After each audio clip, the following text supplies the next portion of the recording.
여러분, 저는 이미 무차별 보편 정세에 나섰다고 생각을 해요. 왜냐고요? 지금 공시지가를 또 올리고 보유세를 엄청 올리겠다고 하잖아요. 저는 이 자체가 이미 사실상의 보편 정세가 시작됐다 이렇게 판단합니다.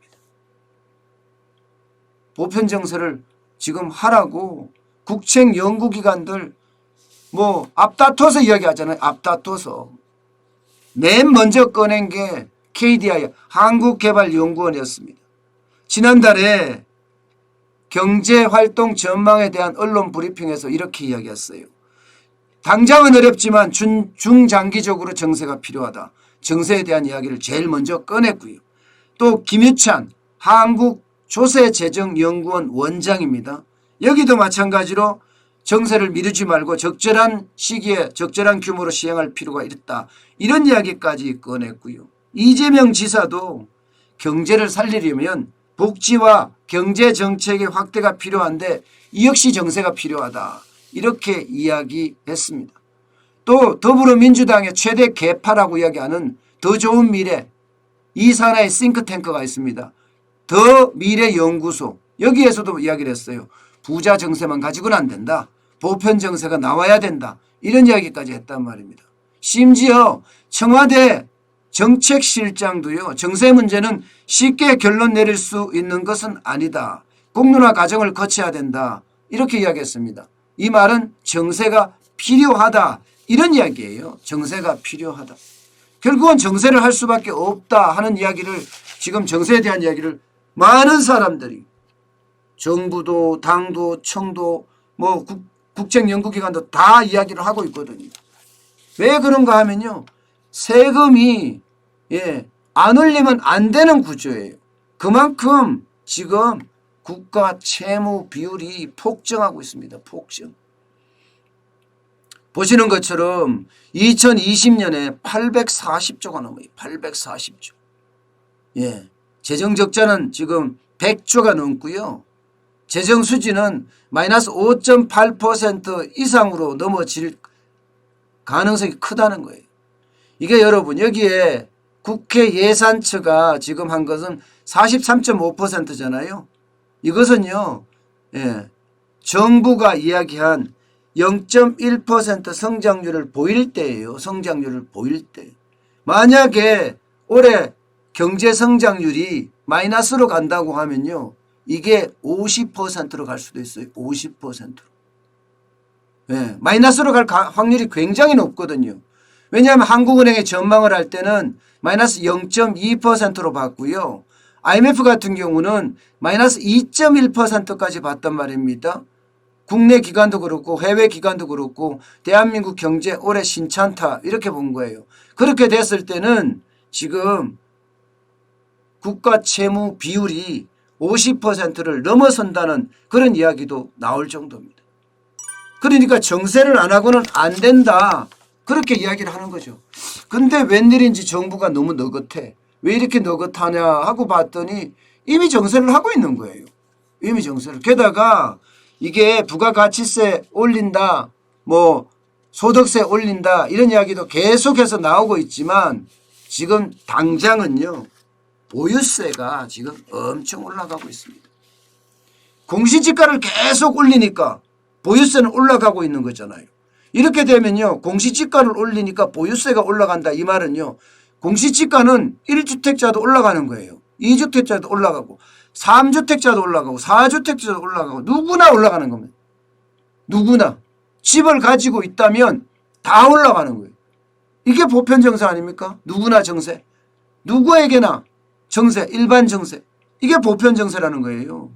지금까지는 부동산 정책에서 보면요. 양도세 중과를 하겠다. 각종 대출 억제를 하겠다. 이건 이제 핀셋 규제라고 이야기했어요. 핵심 부위만 뭐 쉽게 말하면 부자 정세다. 뭐 이렇게 이야기했습니다. 그러나 지금 정부는 보유세 굉장히 인상하겠다. 이 카드 들고 나왔는데 보유세 인상 카드가 보유세는 종합부동산세와 재산세가 있습니다. 종합부동산세와 재산세의 근거가 되는 게 공시지가예요. 공시지가가 올라감으로 해서 재산세나 보유세 올라가는 데다 여기다가 종합부동산세는 정부가 이번에 22번째 정책이 나오면 더 올린다고 하잖아요. 그러면 이미 사실상 다시 말씀드리지만 보편 정세가 일어나고 있습니다. 여러분 공시지가를 올리잖아요. 공시지가를 올리면 이게 보유세만 늘어나는 게 아니에요. 재산세나 종합부동산세만 늘어나는 게 아니라 무려 말입니다. 60가지 이상의 각종 복지제도와 부담금이 산정되는 기준이기 때문에 그거 다 오릅니다. 다 오릅니다. 60가지 이상이에요. 국민연금도 있죠. 건강보험료도 있죠. 기초연금 수급에 대한 것도 있죠. 다 오르는 거예요. 이게 안 보이지만 이렇게 이미 증세를 하고 있다는 거예요. 자, 뭐 임대소득세 이거는 뭐 제가 봐서는 부자 정세에 해당되는 부분이라고 보지만 보유세 인상 특히 공시지가 인상은요 이미 일반 과세를 하고 있다. 보편 정세를 하고 있다. 이렇게 저는 판단하고 지금 보고 있는 겁니다. 여러분 이 공시지가 인상한다고 보유세 인상한다고 일반 과세를 이미 하고 있는데 사실은 그거는 감추고 부자들 정세한다. 여기에 초점만 자꾸 이야기하잖아요. 이게 미사려구고요. 손바닥으로 하늘을 가린다고 보는 겁니다. 사람들은 이게 일반 정세라는 걸 몰라요. 그냥 부자 정세한다 이렇게만 생각해요. 공시지가 올라가는 건 부자 정세가 아니라 집을 가지고 있는 사람 다 오르기 때문에 보편 정세라니까요. 제발이지 정부가 이렇게 눈 가리고 아웅하고 손바닥으로 하늘을 가리는 그런 일은 좀 없었으면 좋겠어요. 점점 이런 일이 커진다니까 저는 거기에 속이 탑니다. 속이 타요. 많은 사람들이 이걸 사실 모르잖아요. 그냥 공시지가 오르나 보다. 내 예상은 내 집은 얼마 안 오르기 때문에 뭐 조금 올랐네 이렇게 느끼지만 이 전 국민이 올랐다고 생각을 해보세요. 그러면 엄청 오르는 겁니다. 저는 꼼수 말고요. 정정당당하게 보편 정세가 필요하다는 것을 이야기하면서 부가가치세나 그러면서 소득세, 법인세는 지금 손 못 댈 것 같고요. 올려야 되는 것 아닌가 싶습니다. 그렇지 않고는 이게 뭐 국가 채무를 감당하지 못할 텐데요. 물론 여기에 조세 제한도 있고 대통령 선거를 앞두고 있기 때문에 지금 얼마 남았어요 이제 한 1년 한 5월이니까요. 오늘 6월이죠. 한 2년 남았네요 아직. 1년 11개월 정도 남았네요. 쉽지 않습니다 이거. 대통령 선거를 앞두고 있기 때문에 보편 정세 중에서도 부가가치세 인상이라든가 소득세 인상 이거는 쉽지 않아요. 그렇기 때문에 이렇게 꼼수로 인상하는 것 아닌가 저는 그런 생각까지 해요.